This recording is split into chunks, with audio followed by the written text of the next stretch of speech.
రాష్ట్ర ప్రభుత్వానికి హైకోర్టు మొట్టికాయలు వేస్తూ ఉన్నది. ఉచిత పథకాలని ఎలా ఖర్చు చేస్తారంటూ కూడా హెచ్చరికలు జారీ చేస్తున్నటువంటి నేపథ్యం కల్పిస్తూ ఉంది. ఉచితంగా పథకాలు ఇచ్చి రాష్ట్ర ఖజానాకి గండి కొడుతూ ఉన్నారు అనే దాని కూడా మరి హైకోర్టు నుంచి మరి కొన్ని వినిపిస్తూ ఉన్నాయి వార్తలు. దానికి సంబంధించినటువంటి వార్తను మనం చదివి వినిపించుకుందాం. ఉచిత పథకాల కోసం ప్రజాధనం ఎలా ఖర్చు చేస్తారు? కళ్యాణ లక్ష్మి, షాదీ ముబారక్లపై హైకోర్టు కీలక వ్యాఖ్యలు. ప్రభుత్వ రంగ సంస్థలను లాభాల్లోకి తీసుకురావాలనేది సూచన. భూసేకరణ బాధితుల సమస్యలపై పూర్తి వివరాలు ఇవ్వాలనేది ఆదేశం. పథకాలపై స్టే ఎత్తివేయాలనేది ప్రభుత్వ న్యాయవాదుల విజ్ఞప్తి అనేదాన్ని కూడా చూస్తూ ఉన్నాం. అయితే కళ్యాణ లక్ష్మి, షాదీ ముబారక్ పథకాలపై దాఖలైనటువంటి పిటిషన్లపై విచారణ సందర్భంగా తెలంగాణ హైకోర్టు సంచలన వ్యాఖ్యలు చేసింది. చట్టబద్ధత లేని పథకాల కోసం ప్రజాధనాన్ని ఎలా వృధా చేస్తారని ప్రభుత్వాన్ని ప్రశ్నించింది. ప్రభుత్వ రంగ సంస్థలను ముందుగా లాభాల బాట పట్టించి ఆ తర్వాత వచ్చే ఆదాయంతో ఇటువంటి ఉచిత పథకాలకు నిధులు ఖర్చు చేయవచ్చు కదా అని ధర్మాసనం అభిప్రాయపడింది. మరోవైపు భూసేకరణ బాధితులకి సరైన న్యాయం జరగక వారు నిత్యం కోర్టుల చుట్టూ తిరుగుతున్నారని, ఈ విషయంలో ప్రభుత్వం ఏం చర్యలు తీసుకుంటుందో రేపటి విచారణలోగా స్పష్టం చేయాలంటూ కూడా ఉన్నత న్యాయస్థానం ఆదేశించింది. మరి భూ బాధితుల సమస్యలపై పూర్తి వివరాలను రేపు కోర్టు ముందు ఉంచాలంటూ కూడా ఆదేశిస్తూనే కేసు తదుపరి విచారణకు మరుసటి రోజు కూడా వాయిదా వేసింది.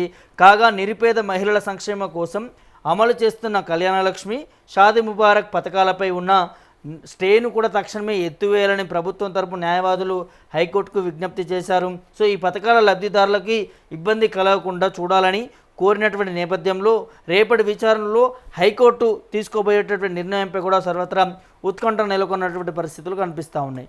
ఇది హైకోర్టు స్టే విధించడం అంటే హైకోర్టు నుంచి ఏం భావిస్తూ ఉందనంటే ఈ ఉచిత పథకాలకు సంబంధించి కూడా అంటే రాష్ట్ర ఖజానాని అప్పుల్లో కాకుండా లాభాల్లో ముందుకు తీసుకెళ్ళిన తర్వాత ఇట్లాంటి సంక్షేమ పథకాలు అనేటిది అమలు చేసుకుంటూ ముందుకు పోవాలి.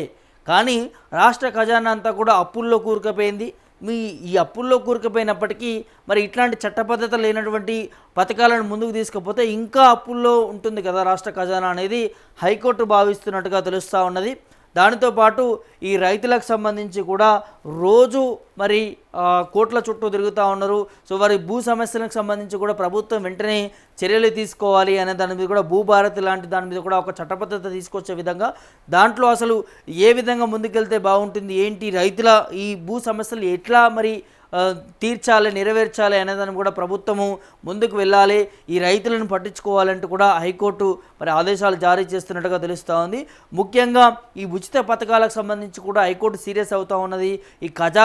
ఈ ఉచిత పథకాల వల్ల ఖజానాకి దెబ్బ పడుతూ ఉన్నది.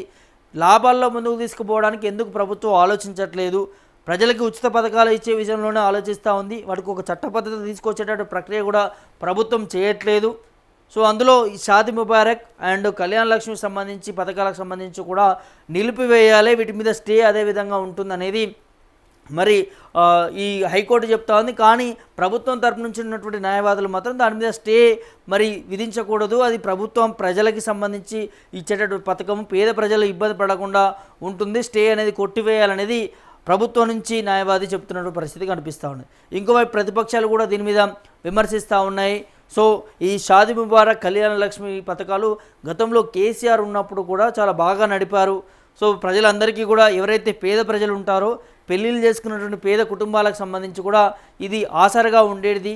మరి ఇప్పుడు దీన్ని చట్టబద్ధత తీసుకురాకుండా ఇటు కాంగ్రెస్ ప్రభుత్వము డ్రామాలు ఆడుతూ ఉంది అనేదాన్ని కూడా ఇటు ప్రతిపక్షంలో ఉన్నటువంటి బీఆర్ఎస్ పార్టీ కూడా దీని మీద విమర్శిస్తున్నటువంటి నేపథ్యం కనిపిస్తూ ఉన్నది. ఇక బీజేపీ పార్టీలు కూడా కేంద్రం నుంచి ఇస్తున్నటువంటి సంక్షేమ పథకాల విషయంలో రాష్ట్ర ప్రభుత్వం కొర్రీలు పెడతా ఉందంటూ కూడా ఇటు బీజేపీ పార్టీ ప్రభుత్వాన్ని కూడా విమర్శిస్తున్న పరిస్థితి కనిపిస్తూ ఉంది. ఇంకోవైపు మంత్రి పొన్నం ప్రభాకర్ మాత్రం ఈ అంశానికి సంబంధించి మేము న్యాయ పోరాటం చేస్తాం, మహిళలకి షాదీ ముబారక్ కావచ్చు, కళ్యాణ లక్ష్మి అందించే దిశగానే ముందుకు వెళ్తాం, ఎట్లాంటి ఇబ్బంది లేకుండా రాష్ట్ర ప్రభుత్వం పోరాటం చేస్తుంది, న్యాయ పోరాటం చేస్తుంది అంటూ కూడా మంత్రి పొన్నం ప్రభాకర్ కూడా చెప్తున్నట్టు పరిస్థితి కల్పిస్తూ ఉంది. ఇది ఒక ఉత్కంఠగా మారిపోతుందని చెప్పుకోవచ్చు. అంటే ఇవాళకి ఈ దీనికి సంబంధించి కూడా మరి వాయిదా పడ్డటువంటి పరిస్థితి కనిపిస్తూ ఉంది. మరి ఏం జరగబోతుంది కోర్టులో, కోర్టు ఏం చెప్పబోతున్నది, ఈ షాదీ ముబారక్, కళ్యాణ లక్ష్మికి సంబంధించిన పథకాలని కొనసాగించే విధంగా మరి చర్యలు తీసుకోమంటుందా, లేకపోతే ఇదే విధంగా స్టే ఇచ్చి వీటిని రద్దు చేయాలి పూర్తి స్థాయిలో అనే దాన్ని కూడా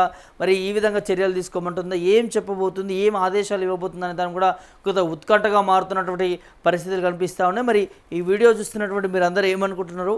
ఈ కళ్యాణ లక్ష్మి, షాదీ ముబారక్ లాంటి పథకాలు మరి ఇస్తేనే బాగుంటుందా? ఒకవైపు ప్రభుత్వం నుంచి న్యాయ పోరాటం చేస్తూ ఉంది కోర్టులలో, ఇంకా ప్రతిపక్షాలు దీని మీద విమర్శలు చేస్తున్నటువంటి పరిస్థితి కనిపిస్తూ ఉన్నది. మరి ఈ పథకాలు రద్దు చేస్తే బాగుంటుందా, అమలు చేస్తే బాగుంటుందా, కోర్టు తీసుకున్నటువంటి నిర్ణయం ఏ విధంగా ఉండబోతుంది ఏంటి అనేది కూడా మీ అభిప్రాయాన్ని కామెంట్ రూపంలో తెలియజేయండి.